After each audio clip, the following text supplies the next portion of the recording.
In the twilight of his career, MASH actor David Ogden Stiers has finally come out, saying he's no longer afraid to be gay. David Ogden Stiers, MASH star and Disney voice David Ogden Stiers, recently confirmed what many probably already knew.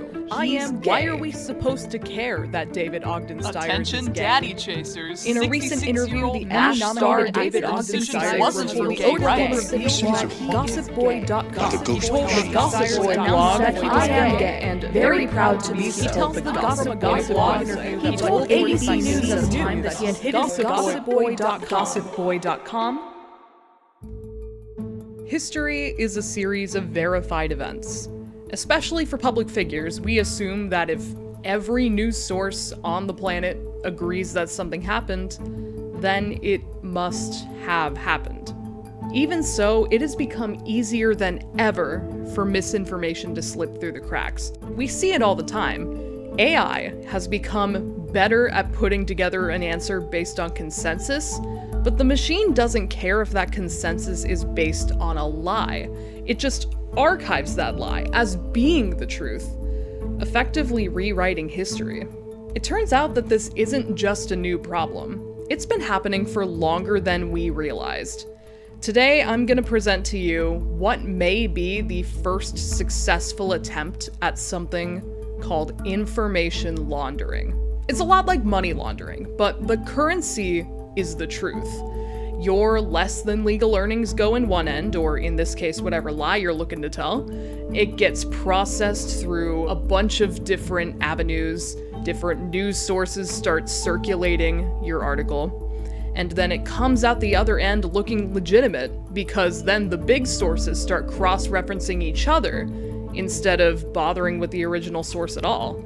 It's the difference between citing ABC News and citing something like, let's say, gossipboy.com. If you've never met me before, hello, I'm J Money, and currently I am just kind of doing whatever I want on YouTube. I have a mega crossover fanfiction series you can watch if you think that's cooler, but if you think that this video is at all interesting, please share it. Like and subscribe if you want to, but people need to hear this. Thank you. This is my favorite actor. His name is David Ogden Stiers, and yes, I do have a framed portrait of him. If you've never seen him before, you have heard him before, lending his voice to multiple roles for Disney. Well, now you've done it, Lumiere. Splendid. Just peachy. I told you those savages couldn't be trusted. Hiding behind your little friend won't work anymore. Taking on tons of big TV and movie roles. You are really bringing me over, man. Alive, I am a greater threat to my world than a dying sun. I destroy my enemy when I make him my friend. And of course becoming a seasoned stage performer. Curious circumstance my politics have led me into. Why should Titania cross her overarm? He even read sonnets for the Queen once. Love is not love, which alters when it alteration finds. But most people will probably know him best for his performance as this guy. You can't buy me. How much? There are only a few things that are common knowledge about his life. Born in Illinois, moved to Oregon when he was in high school, attended Juilliard, did MASH, did Disney, and in 2009, less than 9 years before his death, he came out as gay. I wish to spend my life's twilight being just who I am, he said. Beautiful. Inspirational. I remember sitting in the school library reading that article from ABC News and thinking that it was neat that even after a lifetime in the closet, he felt like he was free to be himself. It was a beautiful story of late life authenticity.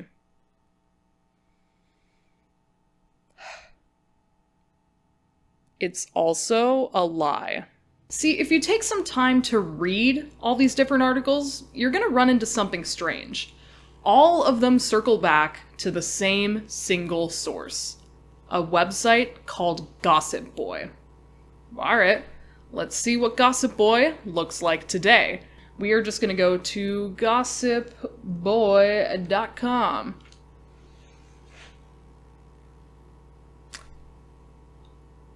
Huh. You know, there's not nothing here, but surely this isn't what this website used to look like. Clicking on any of these links, except as it turns out the one that's labeled an impersonal DOS, will probably download a virus onto my computer.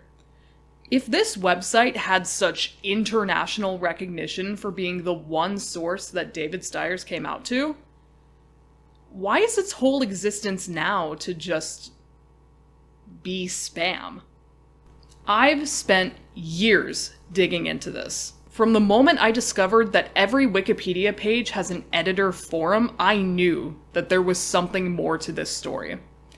As heartbreaking as it is for me to say it, I do not believe that David Ogden Stiers came out in 2009. Instead, I believe he was outed. Our cities are haunted. Haunted by the ghost machines. Let's take a trip back to 2009. Long time ago, I know. On the 6th of May, news started breaking that David Ogden Stiers had come out in an interview with an indie tabloid blog called Gossip Boy. Tons of mainstream trusted news sources picked it up, with ABC News being the first. It was a milestone for LGBT representation in Hollywood. Even today, you can find fans recirculating the interview on websites like Tumblr. Now, a couple years ago, I was reading up on this on Stiers' Wikipedia page because I am a nerd and I do that. I noticed for the first time, up in the corner, where it says talk. Immediately I was met with this detailed argument labeled his sexuality. Basically what it says is that despite it having been reported by numerous mainstream sources both in 2009 and when he died in 2018, the information cannot be added to Wikipedia because the ultimate original citation comes from a dubious source. So clearly at this point I was like, what? I, as well as every other Stiers fan I knew, had been raising him up as a gay icon for as long as I could remember. But these people are still talking about it as though it's not clearly confirmed. And then I discovered that this talk page comes with archives. And when I clicked into those archives, a whole other story was waiting for me there. In May 2009, only a couple days before ABC caused the interview to go viral, a Wikipedia user by the name of NSAPR began aggressively deleting the coming out section from the article. This information about his personal life is fraud. The interview never happened, and this is putting words into his mouth. Nobody really knew where this user came from, though, because, as we all know, anybody can create an account and edit things on Wikipedia. According to this page, the editors were okay with leaving all of the coming out stuff out of the article until something more concrete was found.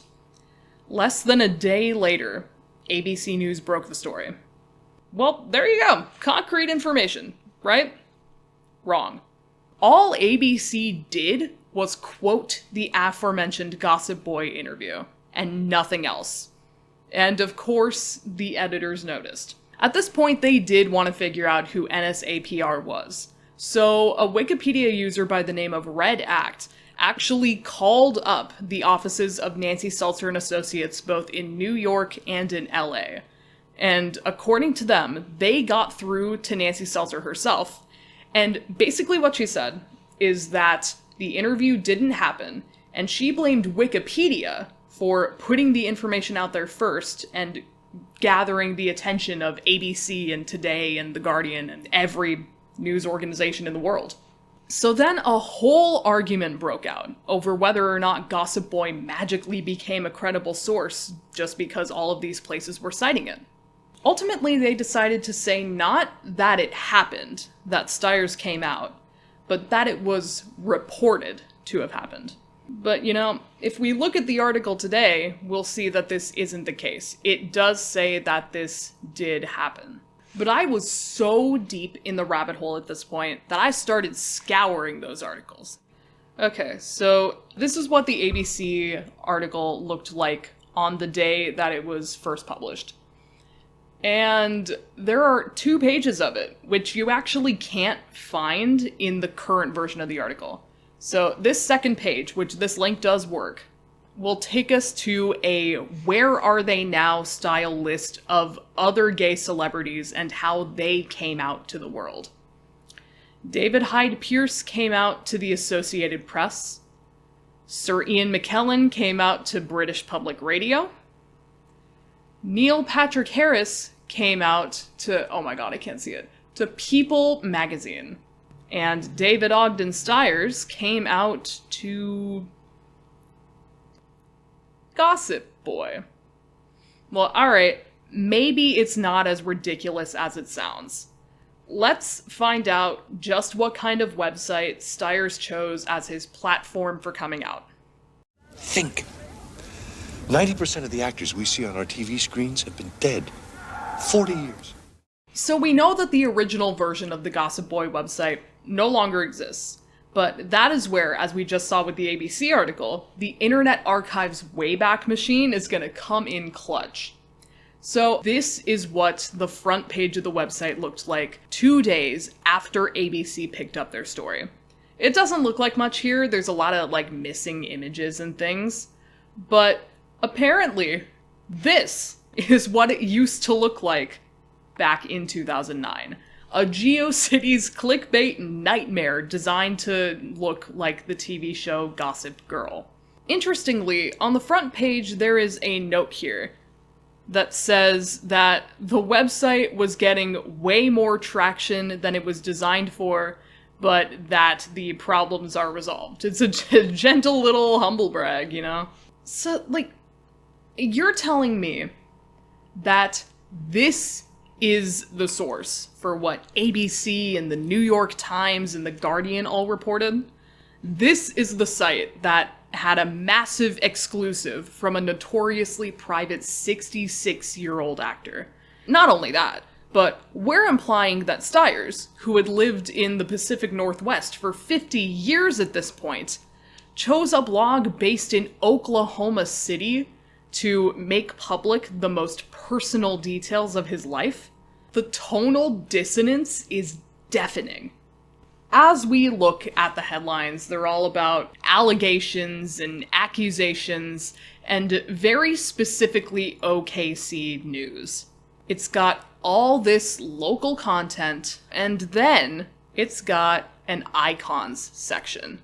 Exclusive Gossip Boy interviews and profiles. From gay icons to local movers and shakers, our interviews can't be beat. It's all really hard to read because it's not in the same color as it was before, but the first article on this page is called MASH Star Officially Comes Out in a Gossip Boy Exclusive Interview. So if we back up a little bit in the timeline, we are going to see that the original name of the article was, where is it at? Television Icon Officially Comes Out in a Gossip Boy Exclusive. It's not a big difference, but it's enough to imply that the name was changed to generate more clicks. First and foremost, this article is riddled with inconsistencies that we'll walk through together. I deeply wish this wasn't the case, but the more I revisit this interview, the less and less it sounds like the David I feel like I've come to know. The wider the credibility gap gets. Let's find out why.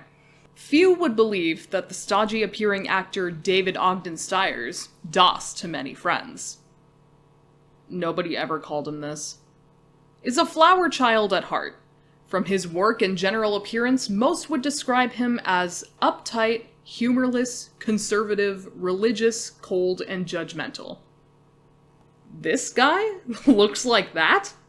Abandoning a harsh Illinois farm boy life he lived in the suburbs, Stiers migrated to Oregon, where he flunked out of the University of Oregon and then headed to San Francisco. There he entered the world 1960s world. I just noticed that. There he entered the world 1960s world of Bay Area hippies and began acting with local improv group The Committee with Rob Reiner and Howard Hessman. Eventually he became intimate with an Academy Award-winning director. After a few strings were pulled, the Midwesterner found himself on another coast, this time in New York City, as a student at Juilliard, where he began to be mentored by the prestigious actor John Houseman. This is wrong. This, I don't even have like a cheeky comment for this. This is just completely wrong. Stiers did not meet John Houseman at Juilliard. But, don't take my word for it. Let's hear it directly from him. I knew him for 25 years. It wasn't just at Juilliard. He taught at a Shakespeare festival I worked for in California many years back. And that's how I got to Juilliard. He remembered my work then, and I was with him not long before his death too, and we had some nearly father and son chats. To say that David only started working with Houseman after he enrolled at Juilliard is an egregious mischaracterization of both of them. I've heard that Houseman may have even paid his tuition, but I don't have a source for that, so take it with a grain of salt. Much like this entire article. He continued with MASH for 6 seasons, and brought new dimensions to his character. In addition to his acting, Doss is a professional conductor and magician. He was never a magician. He played a really bad magician on Broadway once and absolutely tore it up vocally.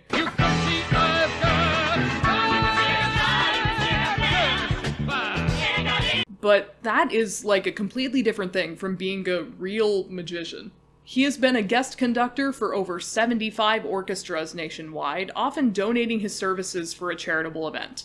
If you see him on stage with longtime friend Patty Duke doing the play Love Letters or Together Again for the First Time, it will be for the benefit of a local theater needing operational funds, or just because they can't wait to work together again.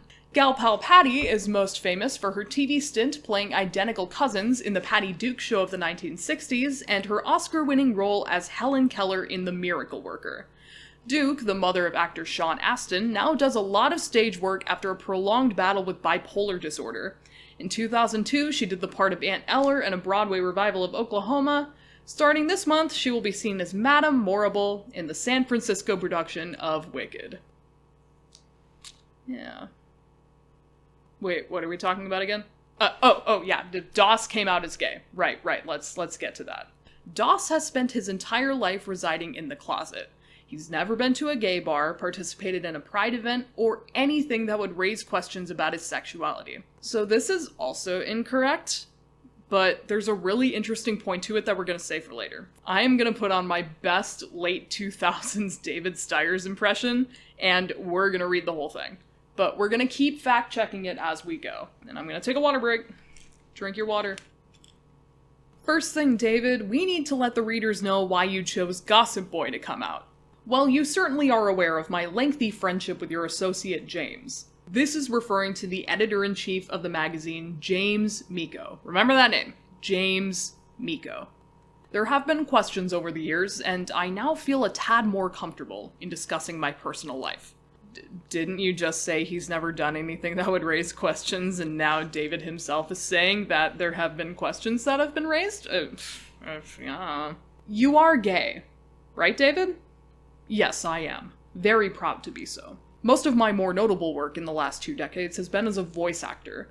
Certainly I've done television appearances, be they recurring or guest roles, and numerous motion picture and documentary stints. But a lot of my income has been derived from voicing Disney and family programming. Nobody talks like this. I'm reading it and I'm just like, nobody talks naturally like this. Nobody says that they've done numerous motion picture and documentary stints. Many of my fears were in modern times self-invented. I've been working internally on whether they were the problem, or if I just continued using them as an excuse long after the call for conservative private lives passed. Which is silly, because David had a conservative private life on purpose. He didn't even give his phone number to his castmates on MASH until the last day they were filming, which is a famous story that was told by Loretta Swit all the way up until she died, where David wrote his phone number in a book that he gave to her on screen in the show, in the last episode. So the call for conservative private lives, he had one because he chose to have one. And that's just the way he was. In that, I mean from the late 1980s until about 7 or 8 years ago, you would find certain individuals coming up to you, me, and advocating the position that since we were doing family fare, it would be best were the actors to maintain a certain palatability to parents. I don't know why you brought up late 1980s here.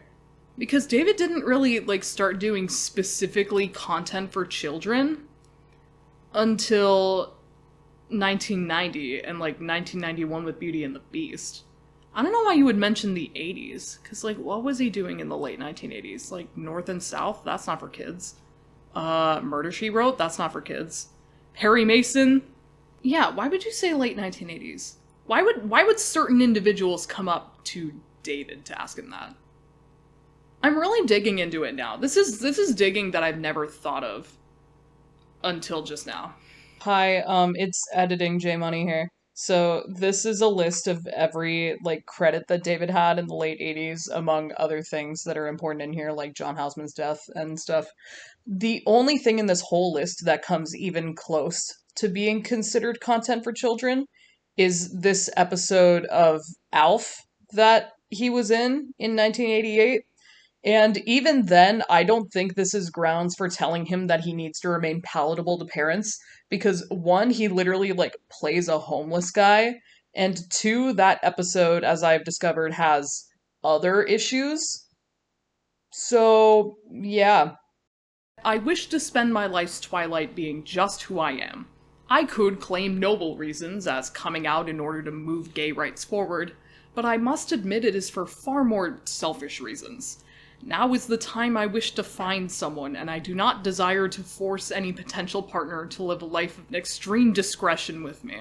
This loops back again to how David had a conservative private life on purpose, but also I just realized that we really leveraged this man's choice to be single for clicks and views. That is stupid. You would never see anybody doing that now. Well, maybe you would, but they'd be a piece of shit for that. Do you feel that even with things better for gays, that you could lose work for coming out? There's been a recent controversy about Australian Olympian Matthew Mitchum not getting product endorsement spots because of the gay perception. Might this happen to you? Admittedly, I do have those nagging worries, but when I sit back with a glass of rich cuvee and reason with my fears, I conclude that the work I do now no longer comes attached to once popular discriminations. So, this is the question that sets me off the most. So you're looking for a potential partner. Anyone in mind, or do you have a general description? Someone both mature and youthful, who has a good sense of who they are and where they're heading. They need to appreciate the finer things in life, as over the years I've developed certain tastes. The more lusty side of me seeks a man with developed arms, as that has always... oh my god, as that has always appealed to me. I can't ever say that with a straight face, 'cause huh? What? How? The man who didn't even give his castmates on MASH, as I said, his phone number until the last day they were filming, this guy came out and he said this? This whole video is just me calling BS, but I'm definitely calling BS on that. While you were in the closet, you avoided most things associated with a wilder gay lifestyle. Any plans to change that? I am of an age where everything fits comfortably. Be it intimate conversations, wine tasting with my many dear friends, driving adventures into the beautiful Oregon countryside, composing. This is an interesting word, because David was not a composer. He never composed music. He conducted orchestras, you could say conducted, but the word composing, that's just not the right word to use, because that means you're writing the music, and he never wrote the music. He didn't even get any, formal music training at Juilliard. He was in the drama division at Juilliard. That just throws up another red flag in the sea of red flags we have going on. I would not be against some of the more serene gatherings, of course, but doing a club circuit at my age and with these feet is a tad beyond my means. With these feet? Isn't this before he did the limited run of Irving Berlin's White Christmas, and before he did Much Ado About Nothing in, 2010 or 2011 or something like that? he's got feet that he can still fucking act with. So, yeah, I don't know about that either. The interview is over now, and the last part is something that is directly pasted from Wikipedia, which is a list of David's post-MASH work, basically.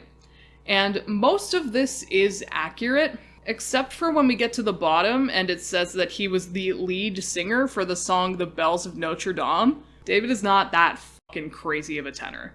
The other thing in here is that he voiced Grizzlycoff in Darkwing Duck, which he did not voice Grizzlycoff in Darkwing Duck. This is the interview that everyone has accepted as being a part of Stiers' legacy. This is the moment that he boldly stepped out of the closet. But, yeah, here's the thing. If Stiers never said this, and Nancy Seltzer never authorized it, then who was the man behind the curtain? We need to look into David's so-called lengthy friendship with the blog's editor-in-chief, James Miko. Our telephones are haunted, too. Yes. Why you can't get hold of a real person if you want one, right? So Gossip Boy does have a contact page, though as you'd imagine, all of the links and emails are dead. The person we're looking for is right here, Editor-in-Chief James Miko. James Miko describes himself to visitors of the website in the description of the column Fort Apache. Let me zoom in on this. The devilish wit and mean bite of editor James Miko comes to you. The award-winning journalist and former correspondent who has covered wars in El Salvador and Nicaragua with the pre-Mooney United Press International shares his unadulterated opinion on local, national, and world affairs. With his take-no-prisoners philosophy, this guy knows how to make it real. Alright, well, I could see a notable journalist being friends with our private high society man. There is one other time that I know of where David Ogden Stiers is mentioned on the Gossip Boy website. It's nearly 6 months earlier, in an interview with Linda Carter of Wonder Woman fame and Mike Pingle, who is an actual Hollywood insider. What it says is that James Miko, who is the person doing this interview, he was hanging out with David at the MASH tribute in 2005. Well, I'm sorry, James, don't you mean DOS? Spoiler alert, and perhaps one of the biggest red flags we have about this whole situation, is that there was no major cast-attended MASH reunion event in 2005.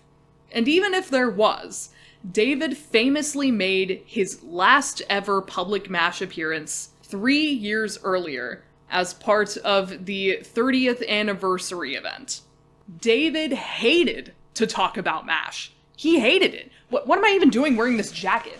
Not because he disliked his time on the show or the impact it had on people, but because he was constantly repeating himself. For the last 20 years it had been since the show ended. He was constantly being asked by reporters about MASH, and almost nothing about the roles he was currently trying to promote.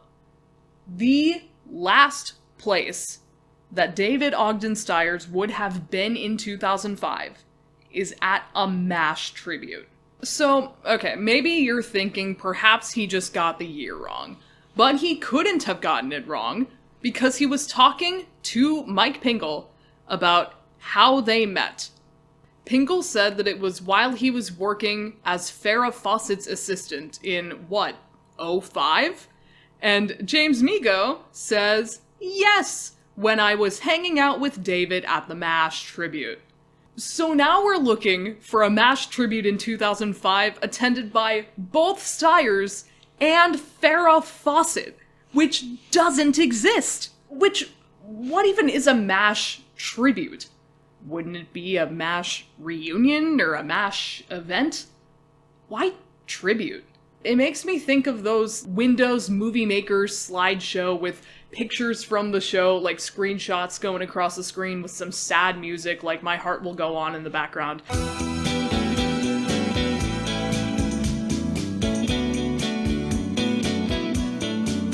That's a tribute to me. Why would you call it a MASH tribute if it's like an event attended by people?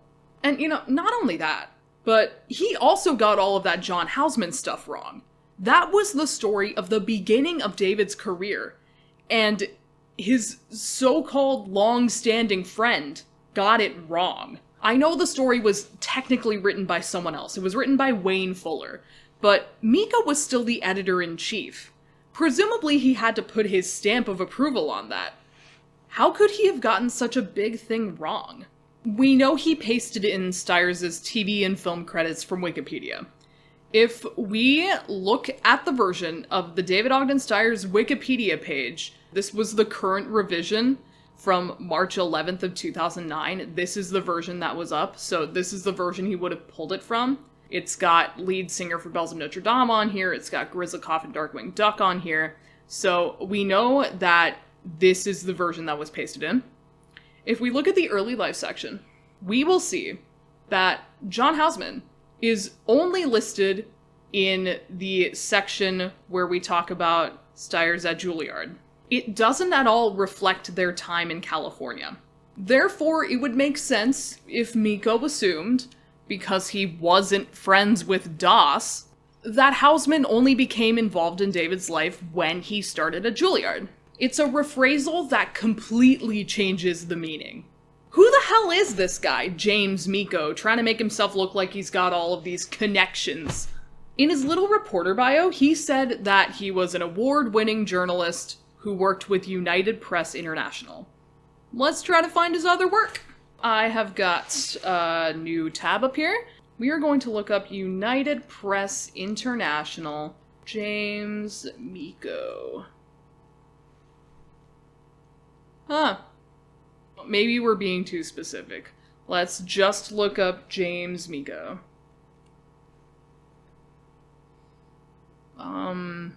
Jim Miko? Some LinkedIn's, a death, which I don't think is right. How about James Miko reporter? Jim Miko, same stuff. Same stuff came up. There is absolutely nothing about this supposedly award-winning journalist anywhere online. So it seems as though James Miko doesn't exist at all. If we're gonna find out the truth, we need to go deeper. It was at this point that I decided to purchase a Who Is domain report for gossipboy.com. A domain report is a complete history of everyone who has ever owned a specific domain. In this case, it's this, gossip-boy.com. The oldest record here dates back to August 2008, which is, awfully close to the date that James Miko supposedly interviewed fashion designer Andrew Christian in September when he was at an Oklahoma City hotel, despite there being no record of Christian being in Oklahoma City at that time. It actually comes from the day that the domain was first registered, August 18th, 2008, and the person who registered it was hiding their identity using a service called Domains by Proxy. With Domains by Proxy, basically you pay them to host the site for you so that your name doesn't show up in domain searches like the one we're doing right now. We see via the screenshots that a year later in 2009, they were riding the waves of their notoriety from the Stiers interview. But then in 2010, you see that the site was rebranded to Hate Trackers. 5 months after that, it vanished. Or perhaps it became the landing page of some other site run by this guy, but his name was still being hidden by Domains by Proxy. But not for long. The record for August 26, 2011 shows his name. Not James Miko, but James Nix. Before we go trying to look up James Nix, there's one other thing I noticed here that was interesting. At that time, it was tied to a GoDaddy server for domains with severe policy violations, suspended for spam and abuse. Interesting. Okay, let's do this. So, we're gonna look up Oklahoma City, James Nix. And see, we got some obituaries, we got Nix versus State, Jimmy Nix is dead. Oh ho, what's this? published author jailed for allegedly scamming families on Craigslist. So, what do we got? A published book author is sitting behind bars facing charges related to a scam on the website Craigslist. Renting out a house to several families who paid hundreds of dollars for a deposit. When it was time to move in, they learned it was all a scam. Nix has written such books as Snowflakes in the Sun and Escape from the Dead Superstar Review, and described himself as an award-winning journalist who, quote, divides his time putting up with the world's highest concentration of idiots, working girls, and crack dealers. Nix is currently in the Oklahoma County Jail. This was back in 2010, by the way, if you missed that. Nix is in the Oklahoma County Jail on a separate criminal case in which he's accused of writing a bogus check to comfort Heat and Air, charge of violating the Computer Crimes Act and obtaining money under false pretenses. So I know we don't really have confirmation yet that this is our guy, but, you know, let's check out his books on Amazon. Alright, so we got Snowflakes in the Sun, Escape from the Dead Superstar Review. We scroll down, we can see he's got an About the Author page, highest concentration of idiots, working girls, and crack dealers, award-winning journalist, and interfering in the lives of his 3 children, Lori, Philip, and Miko. James Miko. Ladies and gentlemen, we got him. So, I think I know where we need to go next. We are going to go to the Oklahoma Department of Corrections. Nix James V. Oh-ho! Would you look at all that? So, let's sort by conviction date. False pretenses or bogus check, over $50. Con game. Con game, con game, con game, con game, con game. Incarceration, incarceration. He's been in jail a lot. Parole for embezzlement. Falsification of corporate records. I mean, this guy is not a journalist. Straight up. This looks to me like a guy who will do anything for a quick buck. Including one charge of false statement of material facts?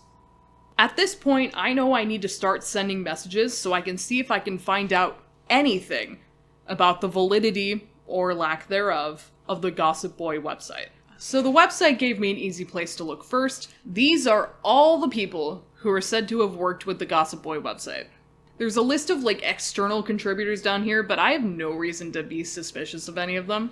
It was hard for me to get anything out of this because, unlike James Nix, there's really no way to confirm that the people I'm finding with matching names are actually the right people. So why don't you email James Nix, I hear you ask? I found him on Facebook, lurking under the Anadarko, Oklahoma happenings page, and everyone there hates him on Facebook, because he is constantly trying to sow division and making, like, allegation after allegation about people with good standing in the city. Somebody within the group actually clocked him and dug up the Craigslist scam, among other things, so that's how I know it's him. I sent messages to those accounts that he made under different names, though admittedly I am a little bit scared to follow up on those messages because how am I supposed to believe anything this guy has to say? Next, I figured I'd take a more official route, sending a message directly to Stiers' publicist, Nancy Seltzer. I got no response from her. I followed up maybe once, and then I found out that a few months ago she had passed away. So the number of people who took this truth to their grave is now 2.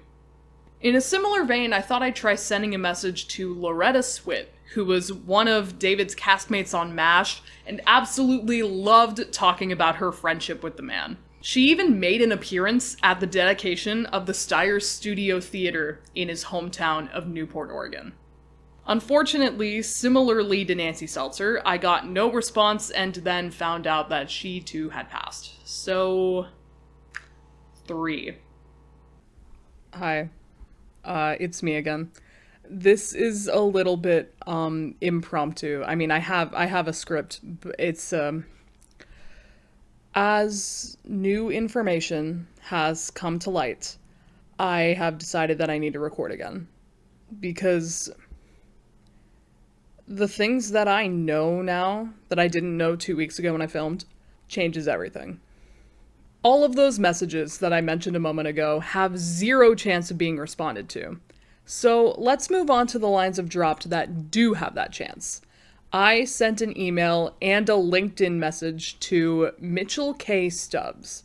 Mr. Stubbs was David's agent for 30 years, and he actually made the announcement of David's passing in 2018 via Twitter. Then I sent messages to Andrew Christian, Linda Carter, and Mike Pingle, who were all allegedly interviewed by James Nix back in 2008. After 2 weeks, I had very little hope that something would actually come from that. But then, just yesterday, I got something. So while I was editing this video, I decided that I would drop one more line to Mike Pingle, just in case it got somewhere. And about an hour later, I received a response. It's not a lengthy response by any means, but it's got a strong opening. Nope. I don't think this interview ever happened. I never arranged an interview for Linda Carter. It's a strange interview anyway. He did pitch my book at the time, but I never did a duo interview with Linda Carter. So it has to be fake and made up. Hope this helps. Oh boy, does it, Mike. I then asked him to clarify whether or not that meant that the aforementioned MASH tribute event also wasn't real. And he said, very simply, I have never met or hung out with David Ogden Stiers. Which, this whole time, I wasn't even really thinking about whether or not he'd met David directly, but then I realized, yeah. I mean, if he was at this MASH event with Farrah Fawcett, and he met James Nix, who was hanging out with Doss, with his good friend Doss, then that would have meant that he would have met Doss as well. And since he didn't, well then, case closed. They're all taped voices that Give out the weather, the time. So with all of this in mind, let's address the elephant in the room. We know James Nix is a criminal. We know he certainly couldn't have been an award-winning journalist. And now we have definitive proof that he was making up at least some of his interviews for clout. So how then did he succeed? How did he take this clickbait interview and convince the entire world that it was legit? So the interview was originally posted on March 11th, 2009. For 49 days, it just sat there. I don't have any traffic data, but if it didn't blow up right then, that means that it must not have been generating a whole lot of views. On April 29th, someone found it, sent an email for confirmation to Gossip Boy in which they said that they stood by the revelations made, and then added it to his Wikipedia page. Only after this happens do we see smaller news sources and blogs like DoorQ and After Elton start posting it there. I believe that it was these little rumblings from like smaller trusted journalists that tipped off ABC to this interview, although it's certainly possible that it could have been Wikipedia itself. ABC News definitely does have a history of getting details in its reports wrong, and it's mostly relating to its own journalism, but, every major news organization in the world has at least some of these, known problems in their history. If it's that easy for their own journalists to skew information, it's way easier for a desk reporter who's just recirculating a story from a different source.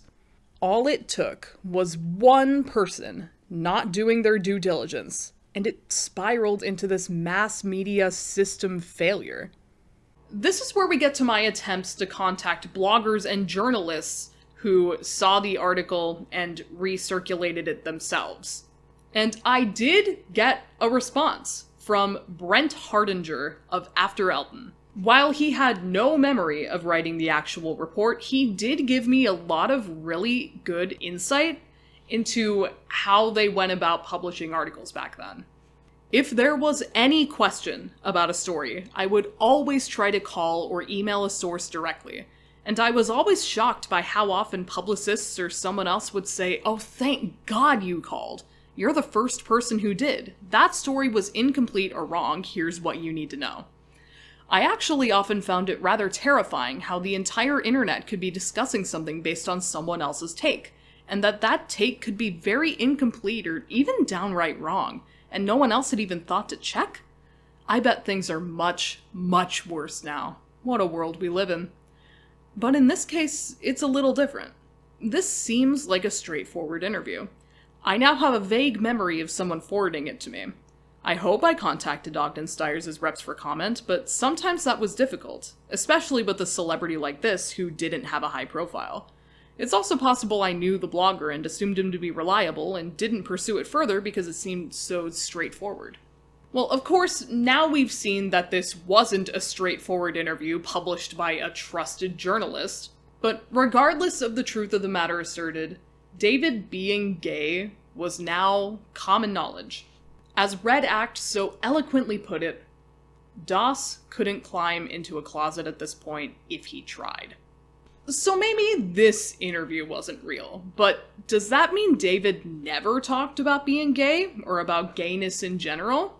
It turns out that he did, and the reason he did is a huge part of what made the official coming out interview so believable. This is the only other time he's ever talked about this topic to my knowledge, and it's usually brought up to either refute this interview or say he was in the closet or what have you. It's very simple. He's asked the question, "Are you gay?" And his response, "No, I'm not." Well, perfect, fine. Cut, print, case closed, not gay.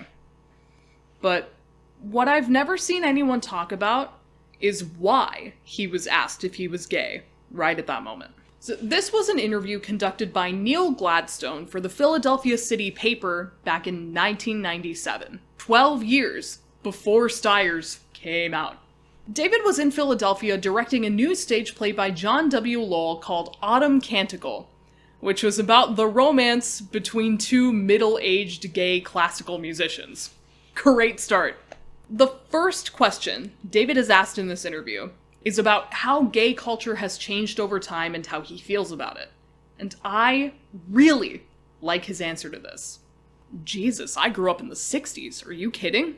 I think I have a fairly good idea. I was in New York when Stonewall happened, and I had an extremely Midwest reaction. Why don't those people shut up? It was so strident. But I guess when there are strides made in any social issue, it's because there are some very brave souls at the cutting edge who really do push like crazy. Equal rights for homosexuals isn't an emotional issue to me as much as it is logical. The uproar over the Defense of Marriage Act struck me as very odd. If people of the same sex marry, then what happens? Where are the dominoes that are going to fall over?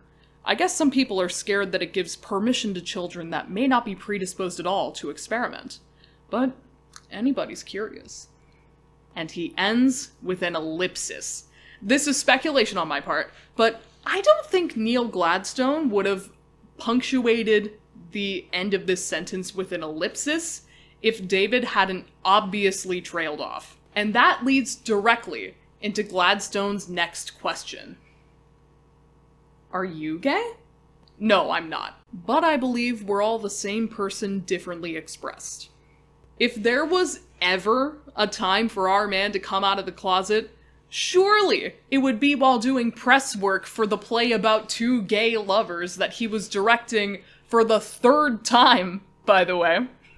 This is an interview that far less people are familiar with, that tackles a similar subject, and it is completely washed out by the notoriety of the Gossip Boy interview. But the tone is completely different. What I think James Nix's interview was missing from its version of David was the heart that he clearly put into everything he said. He didn't just spout off big words like motion picture and documentary stints. No, he really put thought into everything he said before saying it, doing everything he could to preserve the private little life he'd created for himself. And in one fell swoop, a tabloid website shot it down. If you look at the number of roles David had throughout his career, you'll see that it ticks up, and then drops significantly in the 2010s. This could be due to his age, or to him becoming even more private and dedicating more of his time to conducting the NSO and other orchestras, or genuinely to less studios reaching out to him because of his alleged sexuality. I believe it was some combination of all of these things, but it doesn't look good. And then, in March 2018, almost 9 years exactly since Gossip Boy's article was first published, David Ogden Stiers died at his home in Oregon. Even more news articles mentioned how he came out as gay, but this time, a lot of them began citing ABC instead of the ultimate source of Gossip Boy. The information laundering scheme was complete. GB had effectively been scrubbed from the record. Voices. Immortal now. Giving out wrong numbers forever. All of this happened 17 years ago. So why should we care about it today? Well, you see, more and more search engines are integrating AI into their results. I try to ignore them, but more and more I find myself relying on the AI overview just out of sheer laziness. I mean, if it's aggregating all the same sources I could find on my own, why wouldn't I read it? I'm sure I'm not the only one who's had this experience. So, for those AIs to be able to show the most accurate information is extremely important. Most of the research on this issue has been done in Europe, and it mostly has to do with fake news that's been generated by AI, but we can apply the same concepts to our problem. If you're trying to use an AI to spread misinformation, then you need to feed it misinformation, training it on a biased dataset so that it comes out confidently spewing whatever propaganda you want it to. But big companies like OpenAI and Google trained their AIs using, well, what do you know, encyclopedias and trusted news sources, making sure that humans went in after the fact and fine-tuned the data. They need to fine-tune the data, because the AI is only going to give the answers that it gets. Because large language models, LLMs, like ChatGPT and Gemini and what have you, are word predictors at their core. They're not trying to give you an answer that's based on actual truth or evidence. They're just giving you what is statistically the most likely response to whatever you have asked it. That's why it leans so heavily on the consensus that it's trained on, that actual human sources have come to. And that's why it's so disastrous to pollute the stream of truth with made-up garbage about an elderly man with a fetish for big, beefy arms. AI has been trained on all these years of this coming out interview being included in David's bios and obits, to the point where if you look up David Ogden Stiers gay, you are immediately met with Gemini's overwhelming "Yes, actor David Ogden Stiers confirmed he was gay" in 2009. And then I just have to sit here and be like, no the fuck he didn't, knowing that the AI is in a constant state of doubling down on this. You can actually see the rumblings of modern information laundering at work in some versions of Google's AI overview, where it says that David received support from his former castmates on MASH, but then the link that it's referencing, which is kind of buried in this particular citation, is clearly AI generated with like headings and emojis galore. This is like clearly ChatGPT. In fact, none of his MASH castmates, or really anyone, if you find obituaries and tributes and stuff from people who actually knew David, will mention him being gay. The only time you will see anybody mention David being gay is if they did not know him personally. We have all of the pieces of the puzzle in front of us. The revisions by NSA PR, the factual errors, the 49 days that the interview spent just spinning its wheels in the dirt, and confirmation that a separate interview was actually made up. I mean, sure, this could have been the only time that James Nix and Gossip Boy were telling the truth. In fact, I hope that that is the case, because at least I'd have the peace of mind of knowing that David's privacy wasn't completely stripped away from him by this. But there is absolutely zero reason to believe in the integrity of this article. I look at all the places where it says that David Ogden Stiers was proudly gay, that my favorite actor, my man, was living his truth, and the places that only quote Gossip Boy, and I think to myself, how did this happen? As I said before, this was truly a mass media system failure. We owe it not only to David, but to ourselves, to do our due diligence and make sure that something like this never happens again. Reporting from the internet rabbit hole, I'm J Money.